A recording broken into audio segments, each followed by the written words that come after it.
Boa noite a todos, graça e paz. Eu sou Lucas, pastor da Igreja Cristã Evangélica do Jardim Cruzeiro do Sul. Temos também a nossa congregação ali no Jardim Imperial. É um prazer estar falando com cada um de vocês nesta noite, tendo a oportunidade de compartilhar da palavra do Senhor. Faço o convite para que você passe conosco essa próxima hora, meditando junto conosco em Neemias, capítulo 10, tá bom? Então, eu convido você a fechar os teus olhos, faremos uma oração, e logo após a oração, teremos um período de cânticos, 2 cânticos que vão contribuir para a nossa noite de culto pessoal, doméstico, familiar, e logo após o cântico de louvor e adoração ao nosso Deus, faremos a leitura do capítulo 10 de Neemias, como eu disse, e teremos um período de meditação neste texto, tá bom? Vamos orar ao Senhor?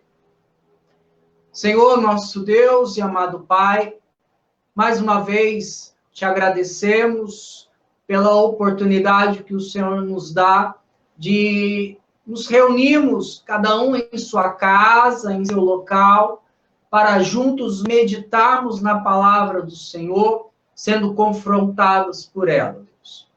Sabemos, ó Deus, que somos incompetentes em compreender as verdades espirituais, por isso pedimos ao Senhor, no nome de Jesus Cristo, que fale com cada um de nós, ó Deus, que seja uma noite de fortalecimento espiritual, crescimento, maturidade, que sejamos confrontados, ó Deus, no que diz respeito ao compromisso que nós assumimos na cruz do Calvário, em obedecer ao Senhor, em servi-lo, tendo Cristo como nosso único e suficiente Salvador.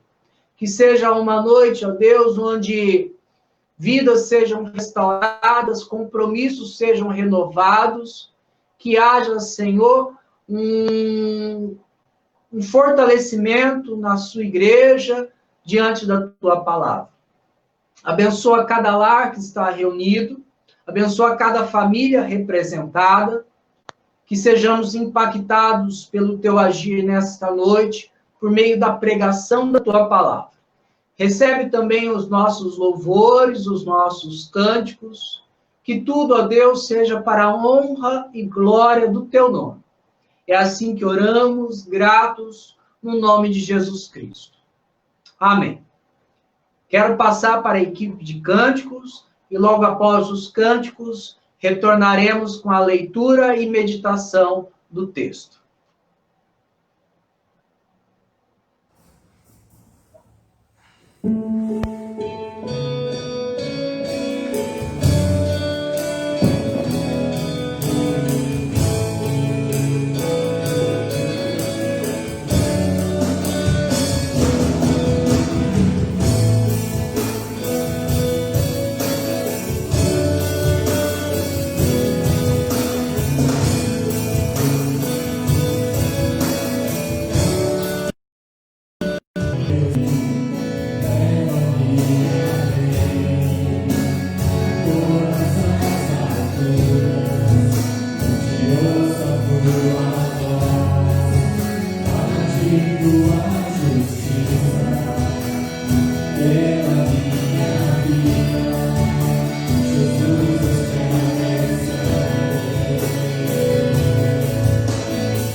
Pois bem, irmãos, vamos para o capítulo 10 de Neemias, faremos a leitura, mas eu gostaria de ler o versículo 38 também do capítulo 9. A gente vai ler a partir do 38 do capítulo 9, tá bom? O último versículo do capítulo 9 em diante.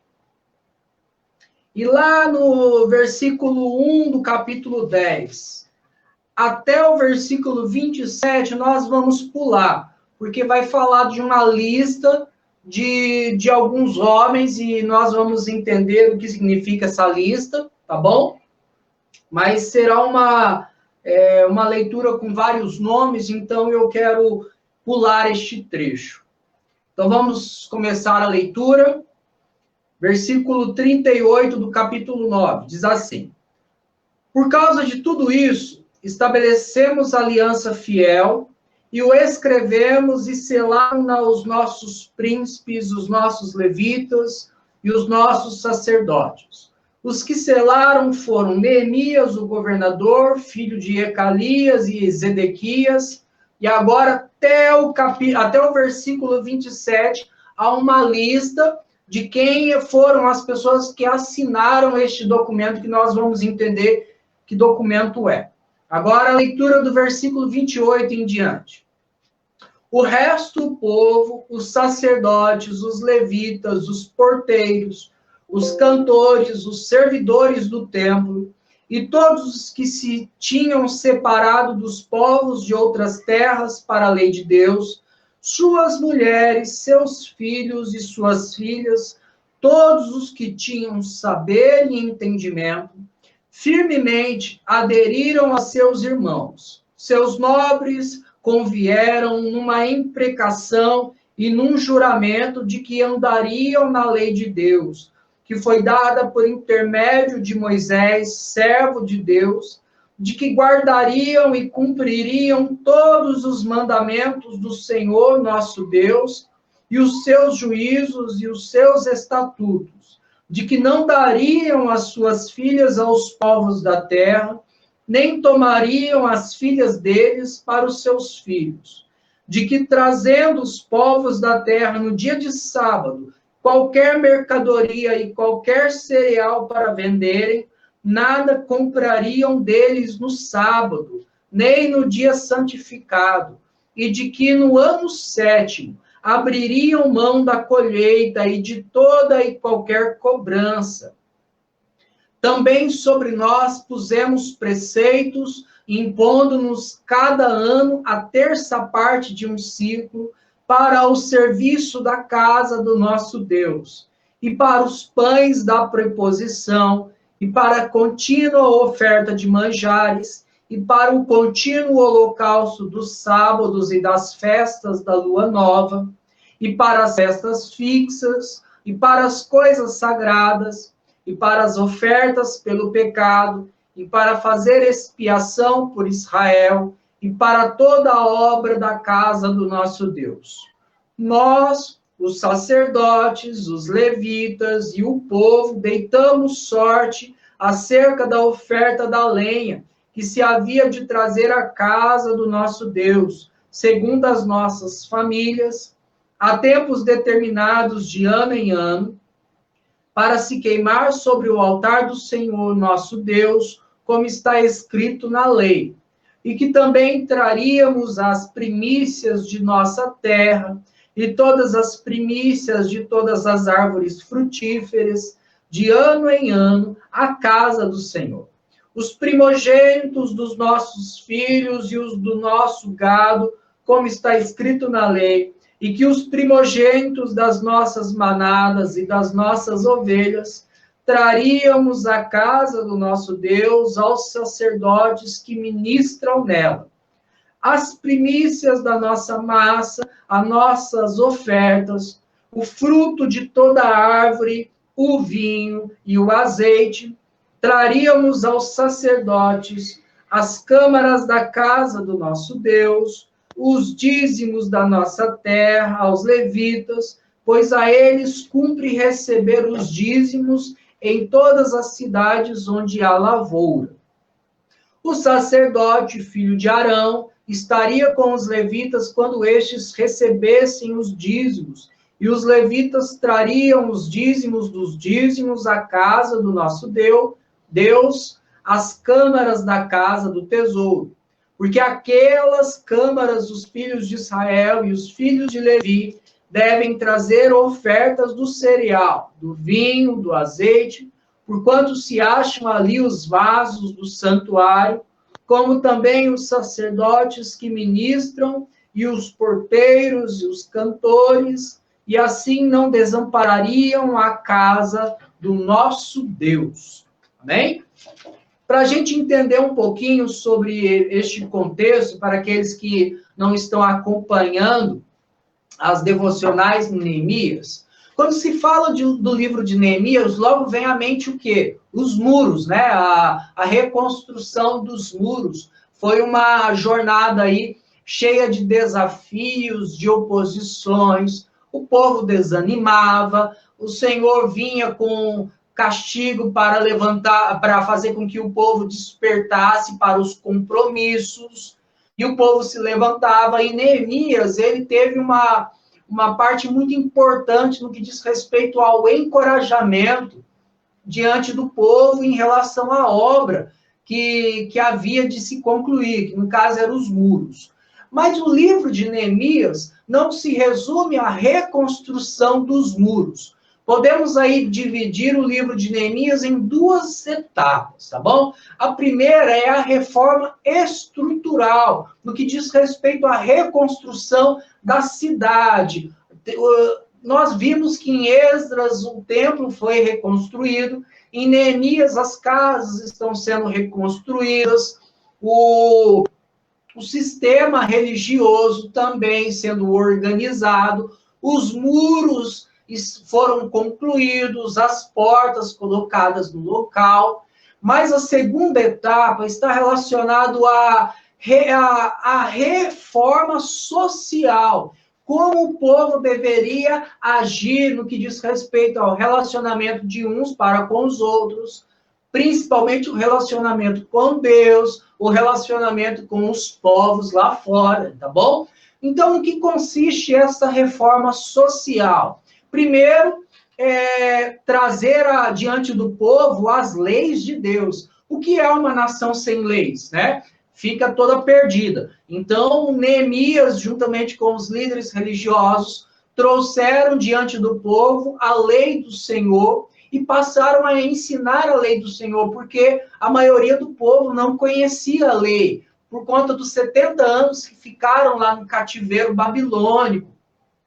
E neste processo de retorno para a cidade, já haviam passado muitos anos aí, gerações haviam já se perdido, gerações nasceram e não tiveram contato com a lei do Senhor. Então, neste momento, há um resgate da lei de Deus diante do povo. O povo está aprendendo não apenas a lei de Deus, mas também a sua própria cultura. Novamente, o que é também uma nação sem cultura, sem história? Neemias, juntamente com os líderes, estabelece algumas festas, como, por exemplo, a festa dos tabernáculos, que contribuía para que o povo assimilasse o cuidado de Deus desde o início da nação de Israel, lá no período que eles estiveram lá no Egito, onde eles foram libertos do cativeiro do Egito, passando aí os 40 anos no deserto, onde em todo o tempo o Senhor supriu as necessidades do povo, em nenhum momento o Senhor os desamparou. Vemos lá nos relatos de Êxodo, que o povo era cuidado por Deus, Deus fazia brotar água da rocha, mandava codornizes no deserto, maná era derramado diariamente sobre o povo, as roupas não se desgastavam, o povo constantemente era cuidado por Deus e eles habitavam em tendas, ou cabanas, ou tabernáculos, e eram tabernáculos simples, fazendo com que o povo entendesse que eles eram frágeis, e que eles só sobreviveram ao período lá no deserto por causa da graça e da misericórdia de Deus que se renovava todas as manhãs.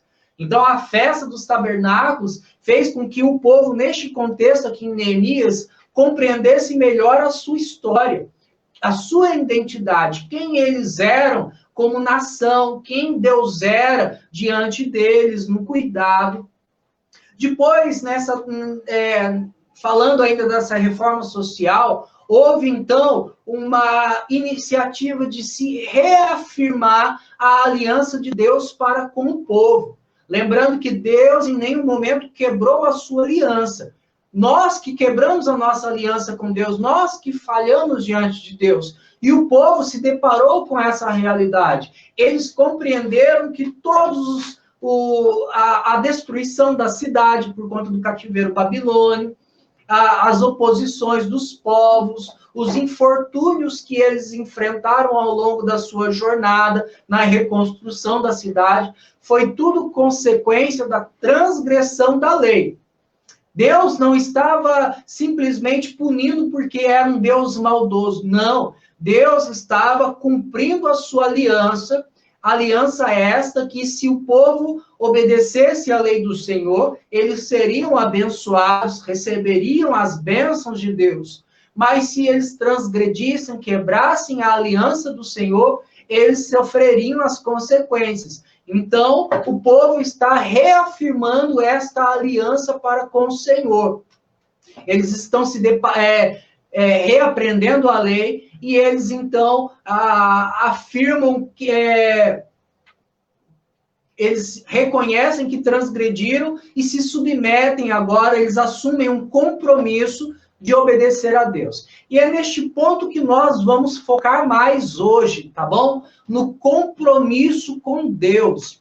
Quando se fala de compromisso com Deus, não está relacionado apenas ao povo de Israel, mas todos aqueles que se submetem a Deus, que desejam obedecer e viver com Deus. Nós, como cristãos, nós assumimos um compromisso quando na cruz do Calvário compreendemos que o sangue vertido lá foi suficiente para nos justificar diante de Deus. Nós temos o sangue de Cristo sobre as nossas vidas e isso nos garante a salvação e a vida eterna.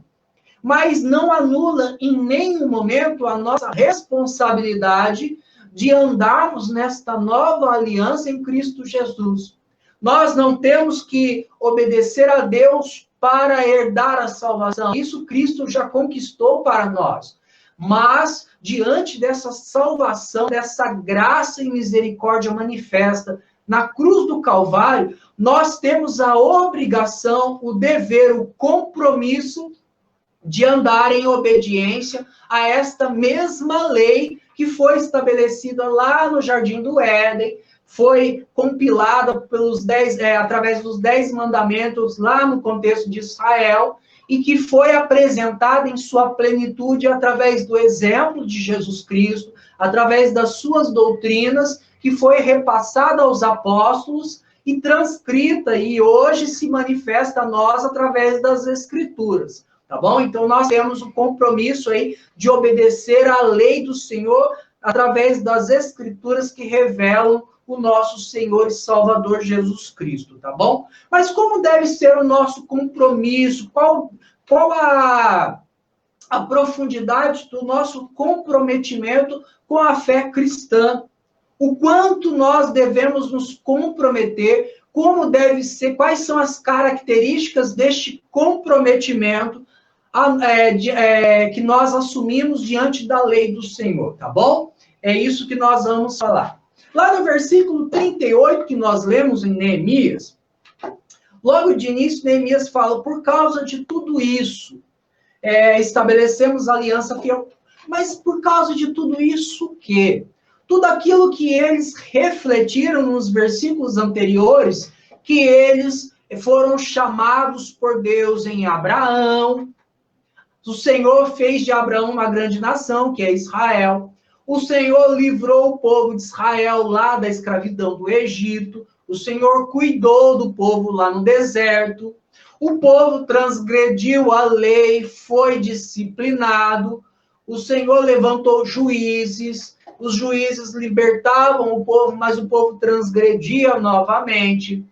Foi uma sucessão de transgressões, até que se culminou na destruição da cidade e no cativeiro babilônico. Agora o povo fez uma retrospectiva, uma reflexão sobre tudo o que aconteceu, e diante disso, por causa de tudo isso, eles entenderam, nós temos que reafirmar a nossa aliança com Deus novamente, uma aliança fiel.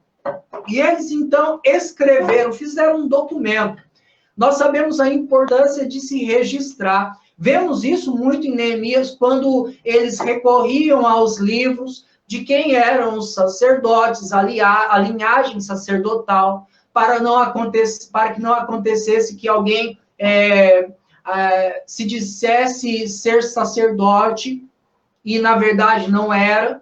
Então, eles olhavam lá o livro das genealogias e olhavam, olha, a família do Lucas, olha, não consta como linhagem sacerdotal. Então, o Lucas não pode exercer exercer o ofício de sacerdócio. Isso era muito importante, porque preservava a pureza da nação, preservava as funções que cada família exercia no meio da nação. E eles, então, fizeram um documento, que nesse documento constava que eles iriam obedecer a Deus para nas próximas gerações, e as próximas gerações tivessem acesso a esses documentos e entendessem, olha, naquele tempo o povo reafirmou a aliança e nós precisamos manter essa aliança perpétua, de geração em geração. Então, houve este documento e alguns homens selaram. Seria mais ou menos a assinatura, atestar lá como verdadeiro, tá bom? Foi feito o documento, nós nos submetemos à lei do Senhor, nós nos submetemos a viver a aliança do Senhor de maneira submissa. Então, alguns homens foram lá e assinaram, atestando, olha, realmente, nesse dia tal, estes homens assumiram compromisso com o Senhor. Daí nós vemos essa lista, até o versículo 27, lá, de vários nomes que assinaram, tá bom? Foi um compromisso formal, um compromisso público, porque foi algo manifesto a toda a nação, tá bom? Isso nós vemos porque a partir das assinaturas, o restante do povo, assumiu para si também, se comprometeram a seguir estes homens que assumiram este compromisso público. Nós vemos lá no versículo 28, o resto do povo, os sacerdotes, os levitas, os porteiros, aqueles que não assinaram, os cantores, os servidores do templo, todos que se tinham separado dos povos de outras terras, para a lei de Deus, suas mulheres e seus filhos e suas filhas, todos os que tinham saber e entendimento, firmemente aderiram aos seus irmãos. Então, houve uma adesão espontânea. Os líderes não chegaram, a partir de hoje o povo vai ter que andar sob o regime de Deus. Não. Foi algo que o próprio povo compreendeu que não haveria outra solução se eles quisessem viver bem, se eles quisessem progredir, se eles quisessem se desenvolver como nação. A única maneira era se submeter à aliança de Deus através da lei do Senhor. E quem foram essas pessoas que aderiram espontaneamente? Lá no final do versículo 28, todos os que tinham saber e entendimento. Então, era algo que era necessário, uma compreensão, uma reflexão, pessoas que tivessem noção do que estava acontecendo. E foram essas pessoas que aderiram. E não apenas aderiram, eu entendi, eu vou me submeter à lei do Senhor. Neemias faz questão de registrar a qualidade da decisão. Olha lá no começo do versículo 29. Firmemente aderiram, com convicção. Eles entenderam claramente que precisavam, que dependiam dessa submissão a Deus, porque senão eles iriam se perder. Então houve um compromisso firme.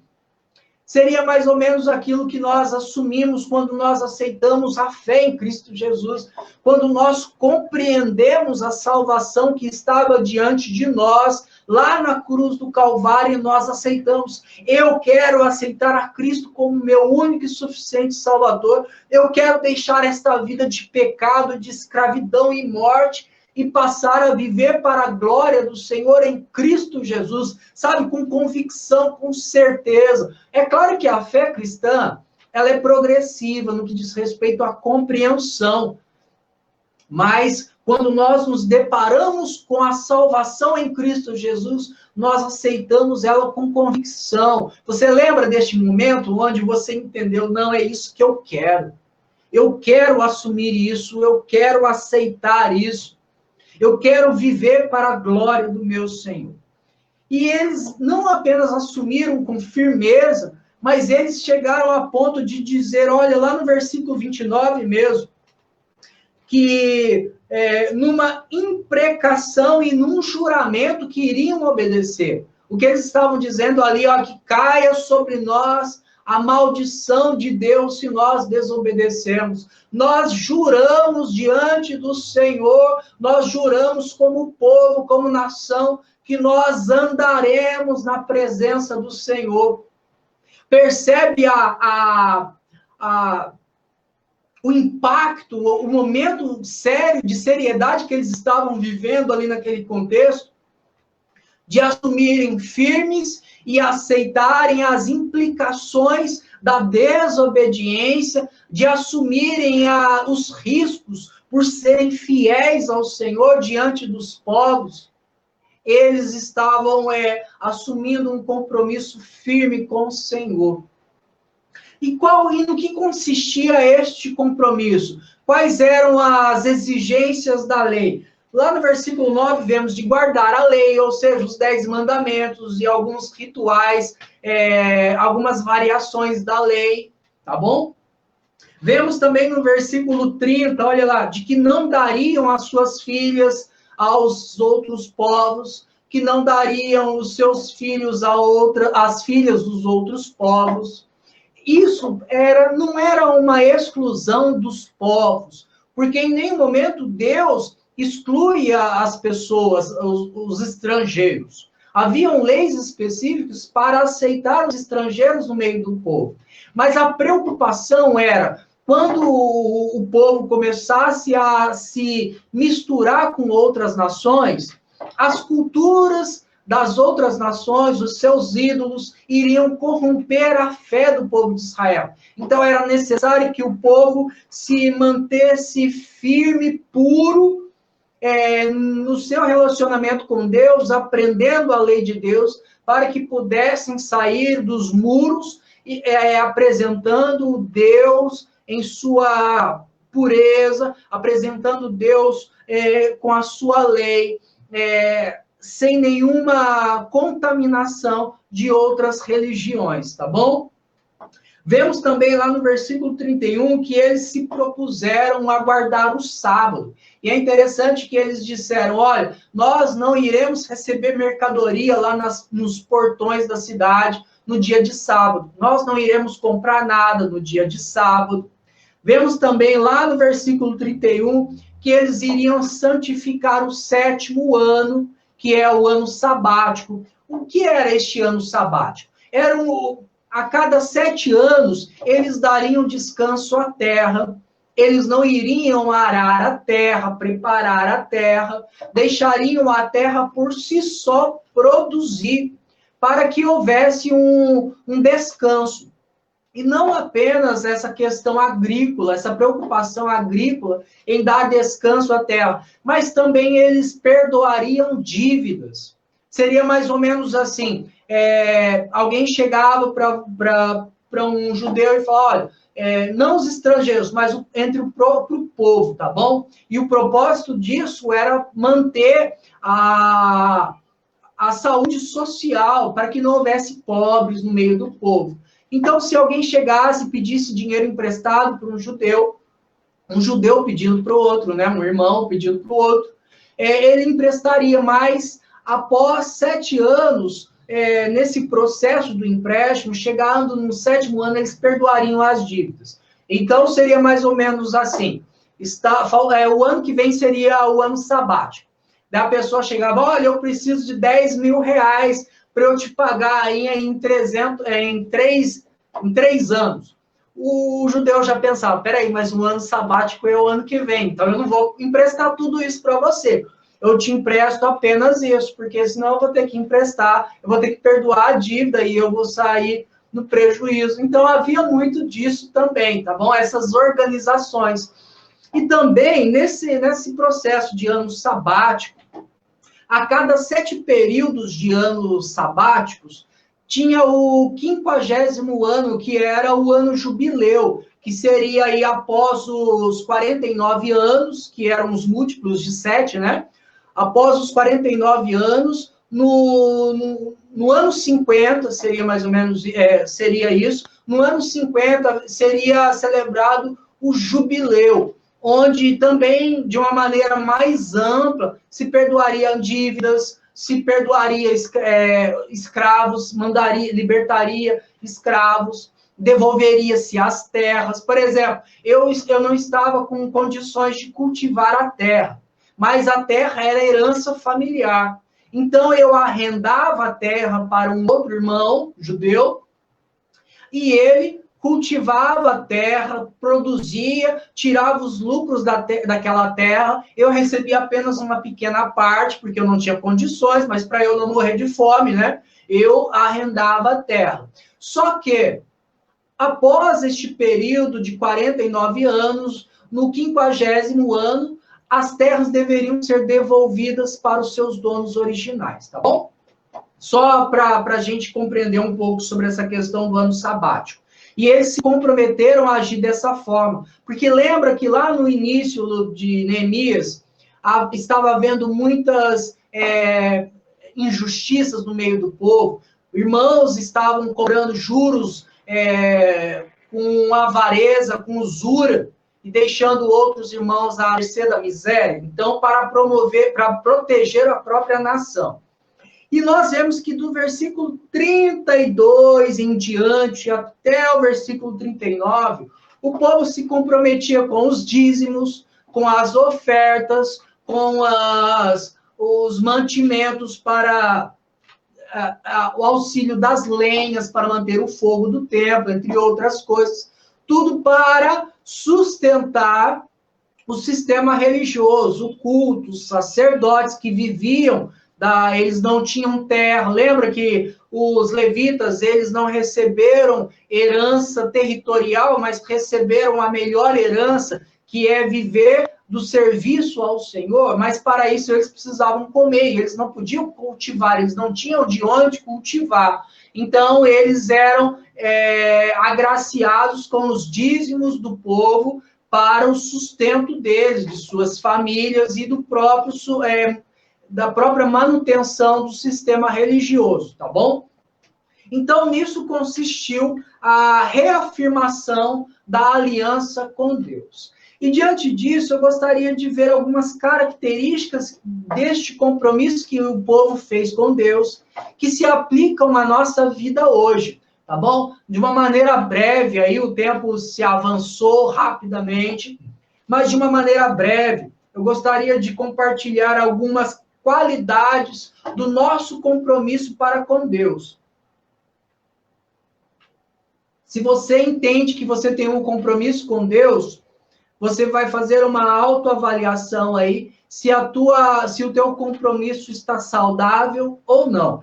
Primeira característica de um compromisso com Deus, como deve ser, um compromisso consciente, um compromisso racional, reflexivo, que entende o que está fazendo. Não é um compromisso de qualquer jeito. Eu aceito, eu vou obedecer às leis do Senhor. Não, Peraí, não, vou avaliar no que consiste a lei do Senhor. O que Cristo exige de mim? O que a fé cristã exige de mim? Quais são as expectativas que um cristão precisa ter no seu relacionamento com Deus, no seu tempo de peregrinação neste mundo?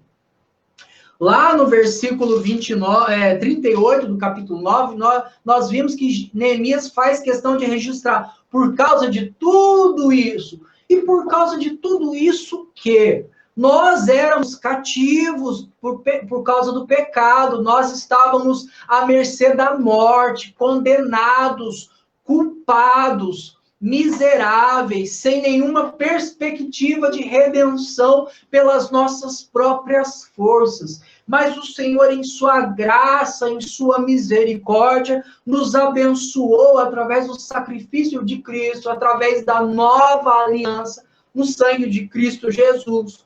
Hoje desfrutamos da graça e da misericórdia que se renovam todas as manhãs. Hoje pela manhã falamos um pouco sobre isso, sobre sermos gratos pelo acordar de todas as manhãs, porque é resultado da graça do Senhor, é resultado da misericórdia do Senhor, de nos dar oportunidades para crescermos na graça e no conhecimento do Senhor, entre outras coisas.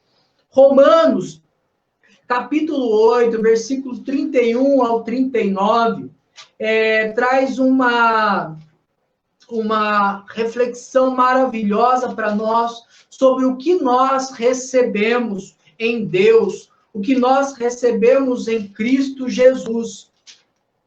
Porque diz assim lá no versículo 31, que diremos, pois, à vista dessas coisas, que essas coisas que nós recebemos, se Deus é por nós, quem será contra nós? Lá no versículo 34, quem nos condenará? É Cristo Jesus quem morreu, ou antes quem ressuscitou. E ele começa dizendo no versículo, ele continua dizendo no 35, quem nos separará do amor de Deus em Cristo Jesus? Será tribulação, será angústia, ou perseguição, ou fome, ou nudez, ou perigo, entre outras coisas. Porque lá no versículo 38, estou bem certo que nem a morte, nem a vida, nem anjos, nem principados, nem coisas do presente ou do porvir, nem os poderes, nem altura, nem profundidade, nada pode nos separar do amor de Deus que está em Cristo Jesus. É isso que nós recebemos. É por causa de tudo isso. É por causa dessas questões que nós assumimos o compromisso com Deus, um compromisso consciente de viver para a glória deste Senhor que nos resgatou das trevas e nos trouxe para a luz em Deus.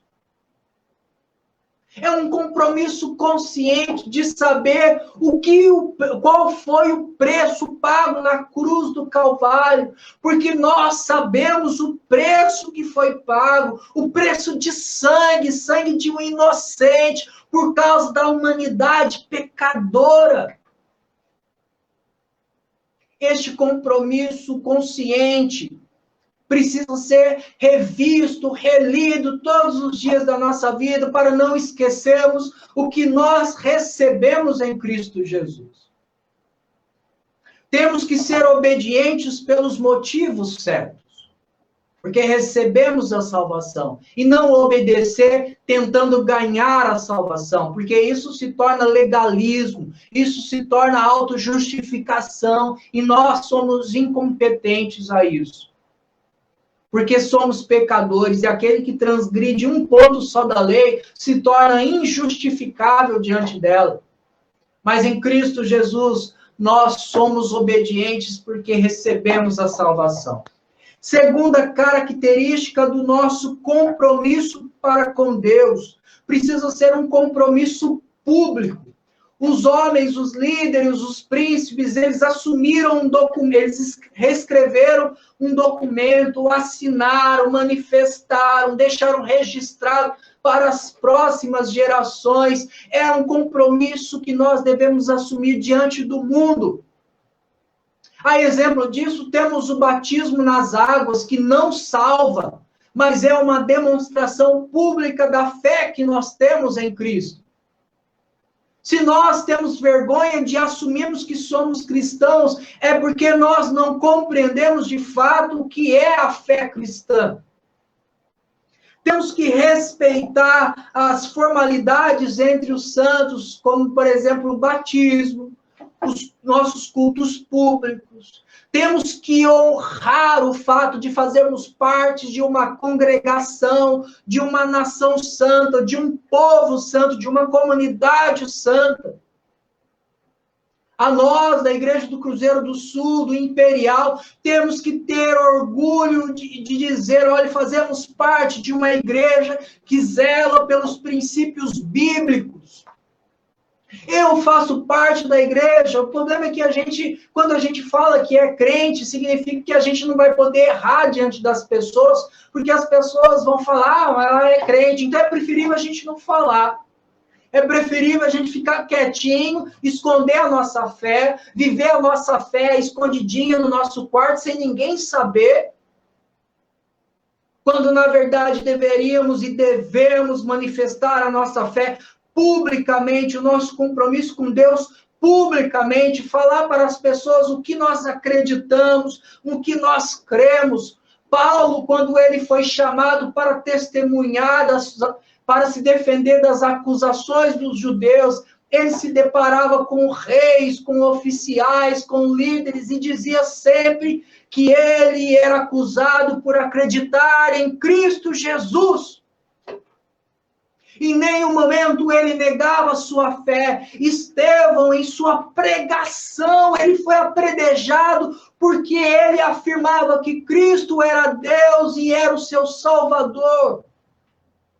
E ele assumiu os riscos, as consequências.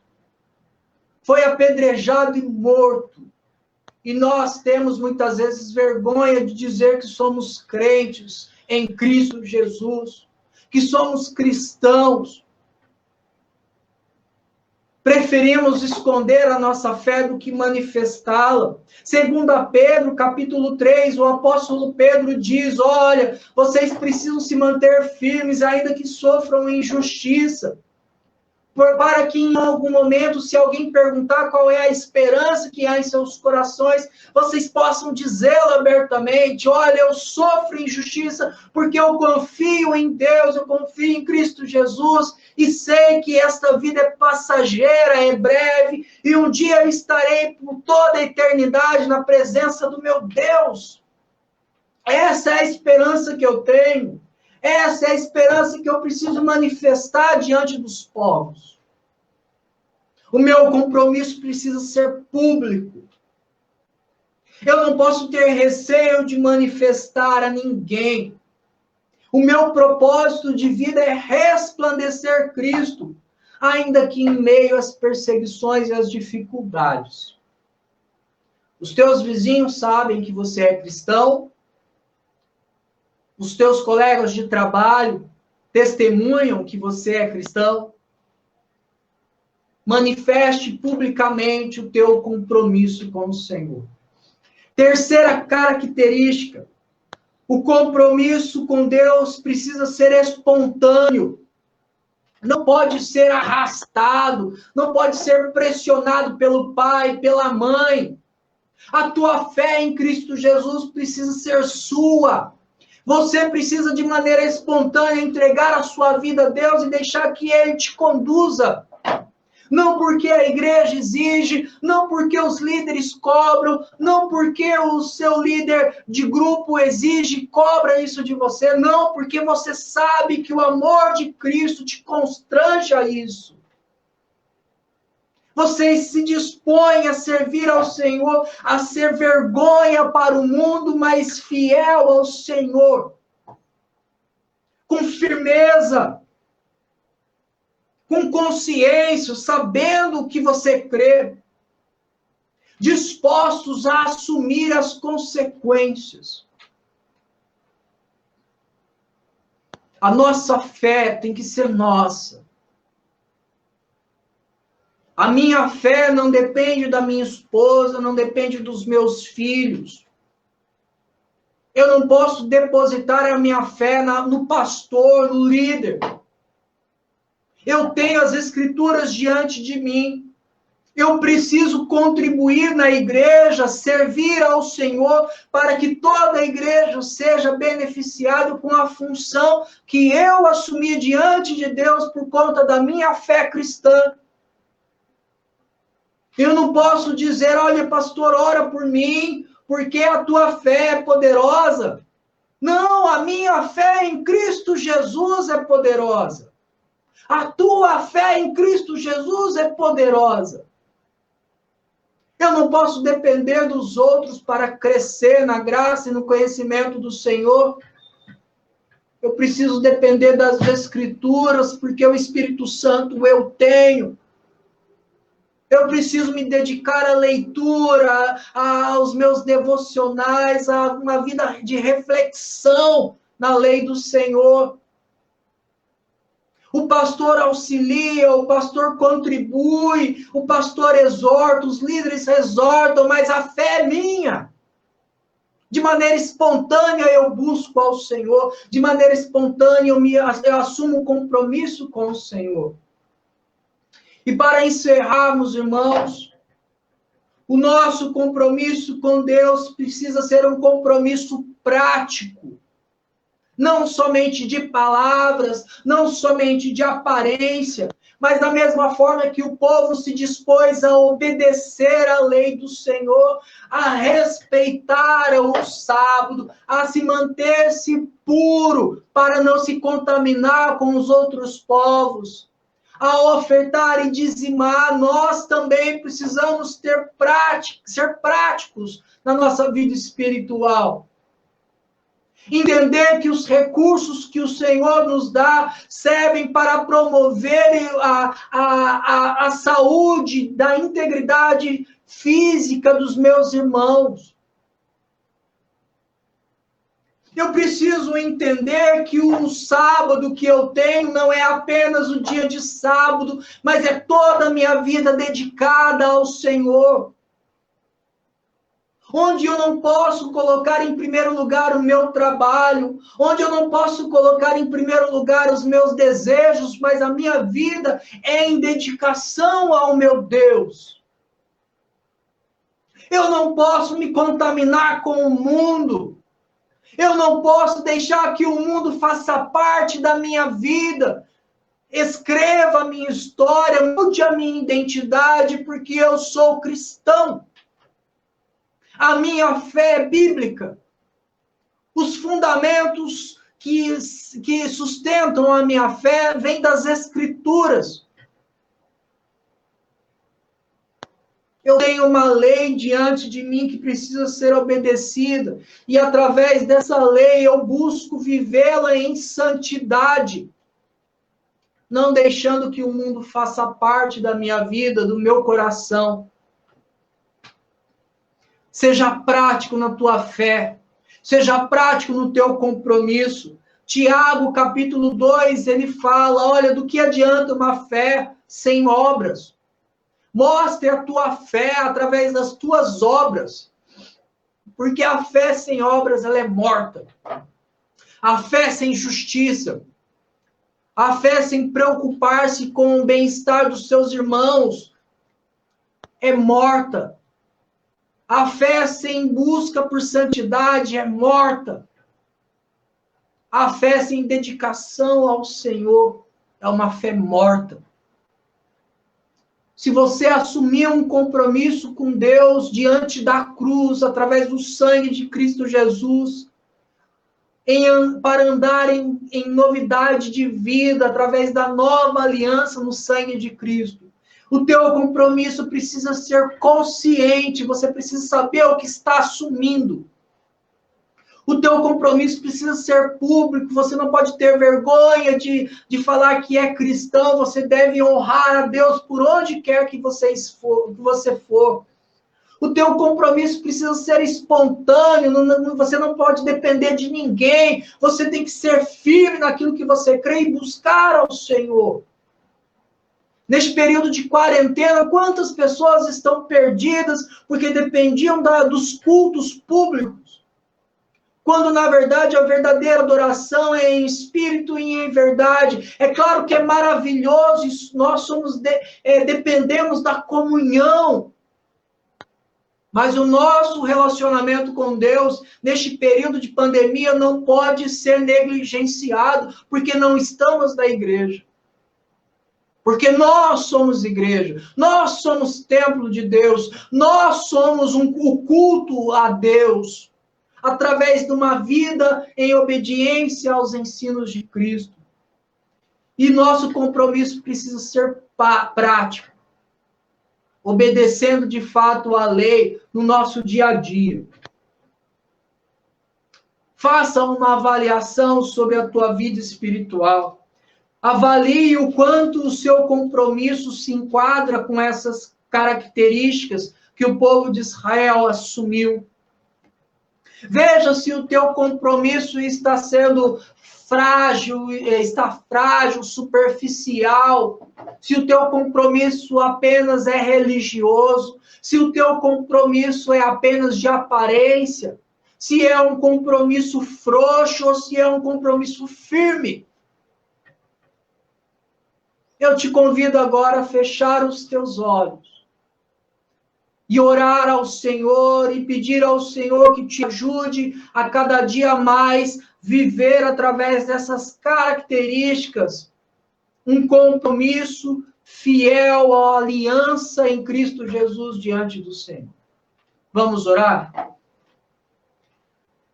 Senhor, nosso Deus, tantas vezes, ó Pai, deixamos de lado o nosso compromisso com o Senhor e buscamos outros compromissos, valorizamos outros compromissos e esquecemos de obedecer à Tua lei de uma maneira consciente, esquecemos de manifestar a nossa fé de maneira pública. Quantas vezes, Senhor, nós somos obedientes ao Senhor por causa da pressão que nós recebemos e não de uma maneira espontânea a Ti. E quantas vezes o nosso compromisso não passa de fachadas. Nos ajude a vivermos um compromisso genuíno com o Senhor, ó Deus. Um compromisso fiel à aliança em Cristo Jesus, o nosso Salvador. Renova as nossas forças, Senhor, nos ajude a viver cada dia mais para a glória do Senhor, para louvor e adoração a este Deus maravilhoso que o Senhor é. Perdoa, Senhor, ó Deus, as nossas fraquezas, perdoa-nos, ó Deus, as nossas falhas em nossos compromissos com o Senhor. Te louvamos pela tua misericórdia que se renova e diante disso assumimos dia após dia um compromisso firme com o Senhor. Nos ajude na nossa caminhada cristã, Senhor. Confronte-nos através da tua palavra, Senhor, para vivermos de maneira fiel diante do Senhor. É assim que oramos, ó Deus, e pedindo ao Pai que o Senhor nos abençoe ao longo dessa semana que se inicia. Que o Senhor firme os nossos passos na Tua presença. Que o Senhor nos ajude a confiar no Senhor, ó Deus, independente dos conflitos, dos desafios que estão diante de nós. Que nós tenhamos paz em nosso coração por saber que o Senhor está cuidando da nossa vida, dos nossos familiares, do nosso coração. É assim que oramos a Deus, no nome santo de Jesus. Amém. Irmãos, eu quero encerrar neste momento te encorajando a assumir um compromisso firme com o Senhor da sua jornada cristã. Não deixe que o mundo afrouxe o teu relacionamento com Deus. Não deixe que as lutas desta vida te faça esquecer do teu compromisso com o Senhor. Não deixe que suas paixões carnais que os teus desejos em relação a este mundo venham comprometer a tua fidelidade ao Senhor. Amém? Eu quero encerrar lendo a palavra do Senhor que diz: ora, o Deus da paz que tornou a trazer dentre os mortos a Jesus, o nosso Senhor, o grande pastor das ovelhas, pelo sangue da eterna aliança, vos aperfeiçoou em todo bem para cumprirdes a sua vontade, operando em vós o que é agradável diante dele. Por Jesus Cristo, a quem seja a glória, para todos sempre. Amém. Deus nos abençoe.